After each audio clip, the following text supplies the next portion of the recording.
Assalamualaikum warahmatullahi wabarakatuh. Waalaikumsalam warahmatullahi wabarakatuh. Bismillahirrahmanirrahim. Alhamdulillahirabbil alamin. Wa bihi nasta'inu ala umuri dunya waddin. Wassalatu wassalamu ala asyrafil anbiya wa ajallil mursalin sayyidina maulana Muhammadin wa ala alihi washabbihi ajma'in. Amma ba'du.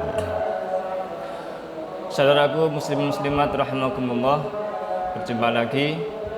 Kami sampaikan selamat datang dan selamat bergabung dalam podcast kami Mahaduna dalam program acara Obrolan Sofa yang pada kesempatan hari ini telah bergabung bersama kami narasumber yaitu Haji Agus Ahmad. Selamat datang Gus. Pripun kabare? Alhamdulillah, beliau ini adalah Musaidul Mudir di Pondok Pesantren Nur Anwar. Sebelumnya kami ucapkan selamat melaksanakan ibadah puasa kepada seluruh muslim muslimat. Semoga selalu diiringi taufik dari Allah Subhanahu wa taala dan semua ibadah syam juga qiyam kita diterima oleh Allah Subhanahu wa taala. Pada obrolan pada malam hari ini kami bersama Gus Ahmad akan mengajukan sebuah tema yang berjudul tujuan dari berpuasa. Dan sebelum itu ada sedikit mukadimah dari beliau yang akan menyampaikan tentang tema kita pada hari ini. Kami persilakan ke sana. Mukadimah tentang tujuan berpuasa. Tujuan berpuasa. Bismillahirrahmanirrahim. Alhamdulillah wassalatu wassalamu ala sayyidina Rasulillah wa alihi washabihi wa man wala. Secara umum tujuan berpuasa sudah disampaikan oleh Allah Ta'ala di dalam firman-Nya la'allakum tattaqun, yakni tujuan kita berpuasa kutiba alaikumusiyam ila qaulihi ta'ala la'allakum tattaqun adalah agar kita bertakwa, yang artinya agar kita selalu bisa takut sama Allah Ta'ala, selalu ingat kepada Allah Ta'ala di dalam segala gerik-gerik kita. Dan kita harus tahu bahwa selama puasa ini alhamdulillah kita memang sudah dijaga, dibantu oleh Allah Ta'ala dengan salah satu cara, yaitu sufidatis syayatin, setan diikat oleh Allah Ta'ala. Tapi kita harus tahu juga di waktu yang sama bahwa yang mendorong kita atau mendorong seorang manusia kepada keburukan itu sebenarnya ada dua hal. Yang satu adalah bisikan setan, yang satunya lagi adalah hawa nafsu. Oleh Allah Ta'ala setan sudah diikat, yang artinya kita dibantu 50%, sedangkan 50% yang lainnya yaitu kita tetap disuruh untuk berjuang melawan hawa nafsu kita selama bulan Ramadan. Maka Ramadan ini adalah sebuah pelajaran penting bagaimana kita bisa menyampaikan diri kita kepada tujuan utamanya, yaitu la'allakum tattaqun. Sudah dibantu oleh Allah Ta'ala dengan sufiyadatis syayatin, setan diikat, tapi kita tetap dituntut untuk melawan hawa nafsu. Makanya ketika di bulan Ramadan ini kita dipermudah untuk ibadah, kita dipermudah untuk baca Quran, kita dipermudah untuk melakukan kebaikan-kebaikan, karena memang setengah dari gangguannya sudah ditahan oleh Allah Ta'ala. Tapi bukan berarti di sana semuanya akan bisa ibadah, tidak, karena hawa nafsu tetap dibiarkan oleh Allah Ta'ala. Makanya jangan aneh ketika di Ramadan kita masih menemukan banyak orang yang maksiat, banyak orang yang nggak melakukan puasa bahkan, atau meninggalkan sholat ataupun maksiat yang lainnya, karena memang hawa nafsunya masih dibebaskan oleh Allah Ta'ala. Karena itulah ketika Allah Ta'ala mengatakan la'allakum tattaqun, ketika siang kita diajarkan untuk berpuasa, ketika malam kita diajarkan atau didorong untuk amal ibadah sebanyak mungkin agar kita terbiasa untuk mampu melawan hawa nafsu seperti itu secara umum, agar nyampe kepada la'allakum tattaqun tadi. Itu secara umum. Alhamdulillah. Terima kasih. Sebuah mukadimah yang menarik untuk pembahasan kita kali ini tentang tujuan berpuasa, yaitu la'allakum tattaqun. Ada pertanyaan Gus, ini sedikit pertanyaan. Apakah puasa juga diwajibkan kepada umat-umat terdahulu dan bagaimana macam-macamnya? Apakah puasa diwajibkan kepada umat terdahulu? Iya. Karena Allah Ta'ala mengatakan kutiba alaikumusiyam kama kutiba alal ladzina min qablikum. Seperti diwajibkan kepada kaum yang sebelum kalian. Cuman para ulama berbeda pendapat nih. Kama kutiba alaikum, ini nakirah atau tidak jelas sebenarnya secara arti. Harus ada penjelasannya, dan akhirnya ulama dari banyak literasi menjelaskan beberapa hal. Kama kutiba alaikum, yakni yang persamaan antara puasa kita dengan mereka. Salah satu ulama atau sebagian ulama mengatakan sama-sama diwajibkan bulan Ramadan. Ada yang mengatakan seperti itu. Kama kutiba alaikum, ada yang mengatakan yang sama bukan bulannya, tapi yang sama adalah caranya, bahwa kita tidak boleh tidak boleh makan, minum ataupun berhubungan dengan pasangan. Ada yang mengatakan kama kutiba alaikum, arti yang lain adalah Allahumma shalli ala sayyidina Muhammad. Kama kutiba alaikum adalah harinya berapa. Ada yang mengatakan 3 hari setiap bulan dan 1 hari ketika Muharram, yaitu ketika Asyura. Karena apa? Karena Rasulullah ketika ke Makkah atau ke Madinah hijrah, beliau mendapati orang-orang Yahudi puasa di bulan Asyura, dan Asyura sendiri sudah diwajibkan oleh Gusti Allah Ta'ala untuk umat Islam. Akhirnya ada kesamaan, yaitu kama kutiba alaikum. Jadi ada kesamaan puasa, cuman kesamaannya dari mana? Apakah sama-sama Ramadan? Qaul, pendapat. Apakah sama-sama 30 hari? Qaul, pendapat. Apakah sama-sama saja caranya saja? Nggak boleh makan, nggak boleh minum. Soalnya sebagian ulama ada mengatakan bahwa ada yang tidak boleh makan, tidak boleh minum, tapi selama berpuasa, yakni katakanlah puasa ini ada 10 hari, maka 10 hari 10 malam mereka tidak boleh makan, tidak boleh minum. Makan minum boleh ketika malam. Kalau jima atau berhubungan dengan suami istri tidak boleh selama masa puasa. Ada kesamaan seperti itu. Wallahu a'lam. Tapi apakah diwajibkan sebelumnya? Iya, diwajibkan. Seperti itu. Wallahu a'lam. Tapi banyak tafsiran ya guys ya. Banyak tafsiran. Banyak tafsiran, dan masalah umat terdahulu udah umat terdahulu. Yang penting sekarang kita disuruh puasa, ya kita yang puasa sudah. Jangan mikirin umat terdahulu. Baik, untuk selanjutnya, dalam sebuah catatan jenengan mengatakan bahwa Ramadan ini digambarkan sebuah madrasah. Kalau nggak salah ini catatan Gayeng ya guys ya. Okay. Ramadan ini sebuah madrasah. Ini maksudnya seperti apa Gus? Ramadan sebuah madrasah seperti yang tadi saya katakan di mukaddimah ya, bahwa kita ini ada 2 pendorong. Sebagai manusia ada 2 pendorong dalam melakukan keburukan. Satu sisi hawa nafsu, satu sisi setan. Tapi setan sudah diikat sama Gusti Allah Ta'ala, akhirnya kita disuruh melawan hawa nafsu saja ketika bulan Ramadan. Maka ketika di bulan Ramadan ini kita disuruh melawan hawa nafsu dengan cara apa? Dengan cara menahan lapar, menahan dahaga. Bukan cuma itu aja, menahan hawa nafsu yaitu syahwat dengan hubungan dengan pasangan yang halal. Habis itu termasuk apa? Menahan omongan.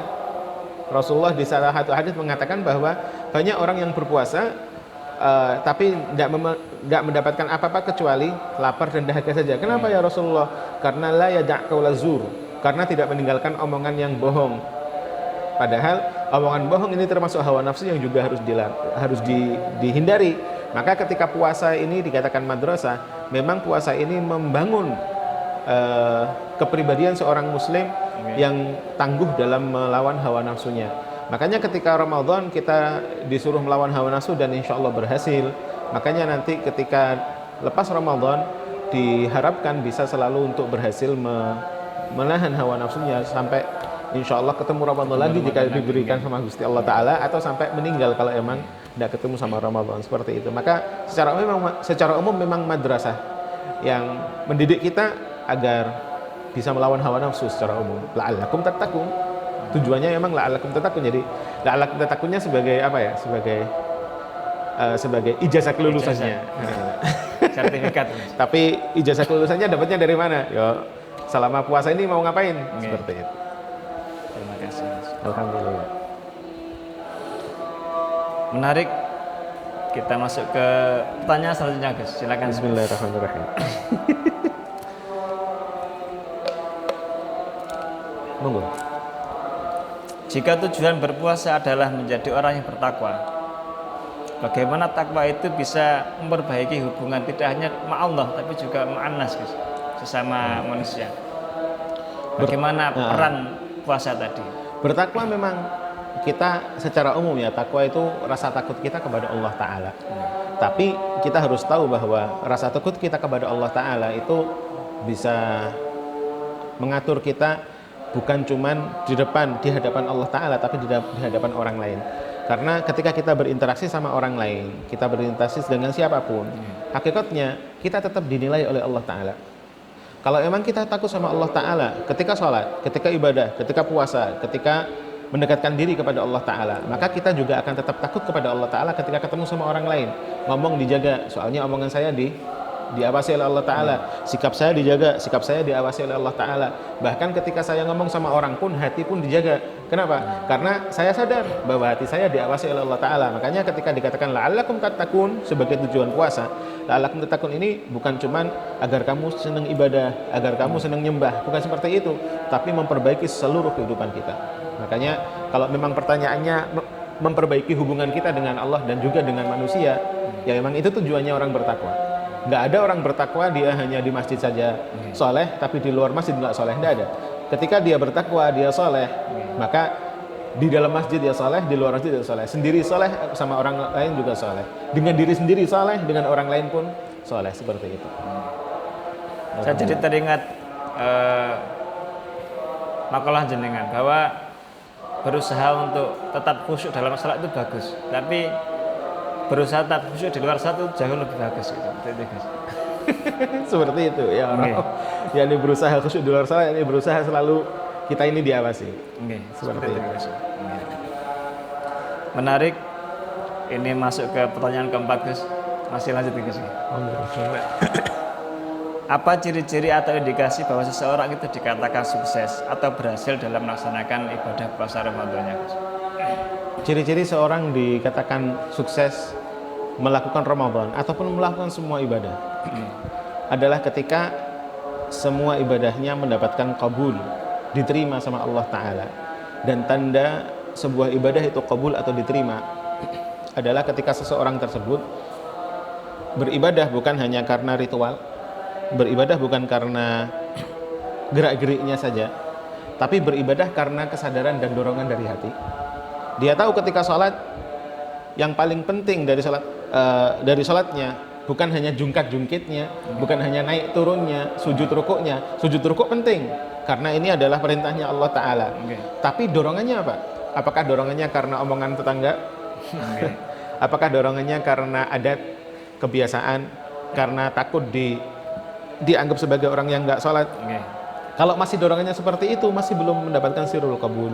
Sirrul qabul adalah ketika dia sholat dengan kesadaran penuh bahwa saya melakukan takbir ini karena Allah Ta'ala memerintahkan saya seperti ini, dan ini ajarannya Rasulullah. Saya ruku ini juga karena saya sadar bahwa saya adalah hamba, maka saya nurut sama Gusti Allah Ta'ala. Akhirnya ketika dia memiliki sifat seperti itu, perasaan seperti itu, setiap kali dia ibadah dia akan semakin semangat. Termasuk ketika puasa, bukan hanya sholat, bukan hanya puasa saja, tapi semua ibadah. Ketika saya puasa, saya nyadar bahwa puasa ini adalah perintahnya Allah Ta'ala, maka saya puasa, saya adalah hamba, saya puasa. Bukan karena tonggoku poso, aku poso, enggak. Karena umumnya Ramadan orang berpuasa, maka saya puasa, enggak. Tapi masuk Ramadan, saya tahu bahwa Allah Ta'ala memerintahkan saya puasa, saya hamba, saya tunduk. Ketika selalu ada kesadaran seperti itu, maka insya Allah amalan diterima. Dan ketika kesadaran itu selalu ada, maka dia akan semakin semangat untuk beribadah setelahnya. Makanya dikatakan oleh para ulama, sebuah amalan, tanda sebuah amalan diterima sama Allah Ta'ala adalah ketika selesai amalan itu dikerjakan, dia akan memiliki niat untuk mengerjakan amalan yang lainnya, atau semakin soleh lagi, semakin soleh lagi. Kenapa semakin soleh? Sirnya tadi, rahasianya bahwa saya mengerjakan ini bukan karena omongan orang lain, saya mengerjakan ini bukan karena surga, saya mengerjakan ini bukan karena apa, tapi saya mengerjakan ini karena saya adalah hamba.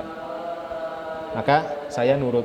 Saya ini hamba bukan ketika di masjid aja, tapi saya hamba di luar masjid. Saya hamba bukan ketika Ramadan aja, tapi di luar Ramadan pun saya hamba. Seperti itu. Jelas ya? Jelas sekali. Baik, mungkin ini pertanyaan terakhir, guys. Alhamdulillah. Segmen ini.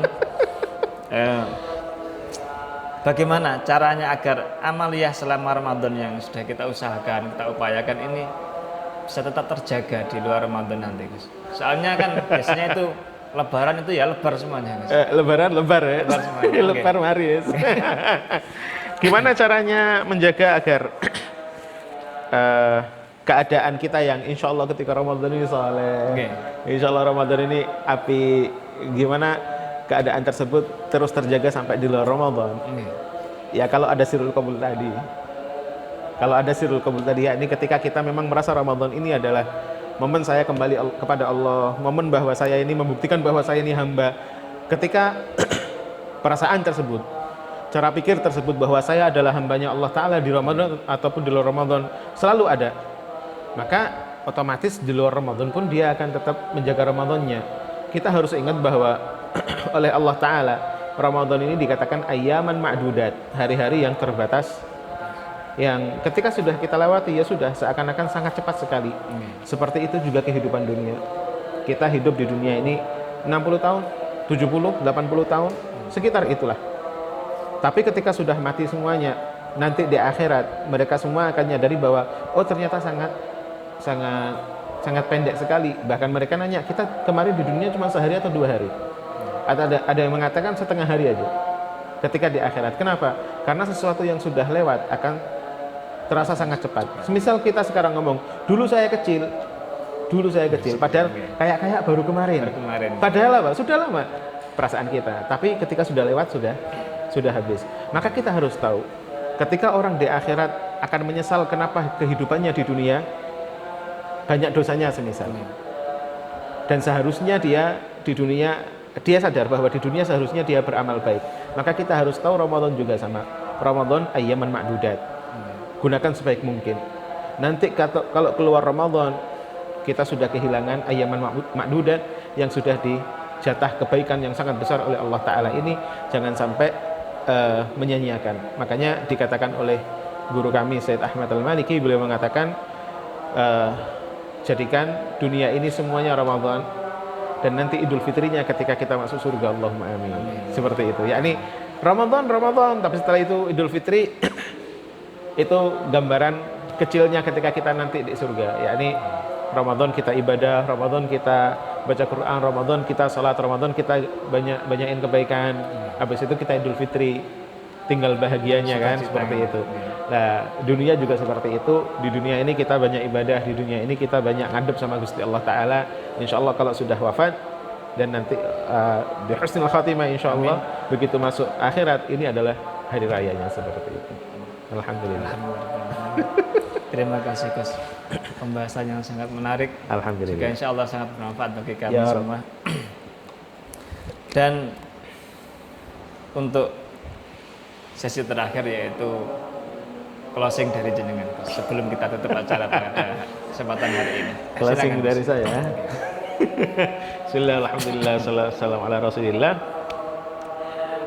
Ramadan tinggal sekitar 5 hari ataupun yakni sekitar semingguan. Sudah seharusnya ketika kita tadi mengatakan ayyaman ma'dudat, ini hari yang sangat terbatas, apalagi tinggal sekitar 1 mingguan, maka jangan sampai kita keluar dari Ramadan dalam keadaan yang dibenci sama Allah Ta'ala. Kita harus menjaga diri sebaik mungkin agar keluar dari Ramadan dalam keadaan yang dicintai oleh Allah Ta'ala. Dan kalaupun kita melakukan kesalahan, melakukan dosa, kita harus ingat bahwa rahmatnya Allah Ta'ala sangat luas sekali di bulan ini. Jangan pernah putus asa, tetap menghadap, tetap membersihkan diri, membersihkan hati. Dan semoga ketika kita keluar Ramadan benar-benar mendapatkan ijazah la'allakum tattaqun. Allahumma amin. Walhamdulillahirabbil alamin. Alhamdulillahirabbil alamin. Sebelum kita akhiri pada sesi hari ini, terima kasih untuk semuanya, dan semoga apa yang kita bawakan pada kesempatan hari ini dapat bermanfaat bagi kita dan disertai dengan taufik dari Allah Subhanahu wa taala, sehingga dapat kita manfaatkan, dapat kita amalkan dalam kehidupan sehari-hari. Kami dari kru dan seluruh yang bertugas di acara Obrolan Sofa kali ini mengucapkan Assalamualaikum warahmatullahi wabarakatuh. Waalaikumsalam warahmatullahi wabarakatuh.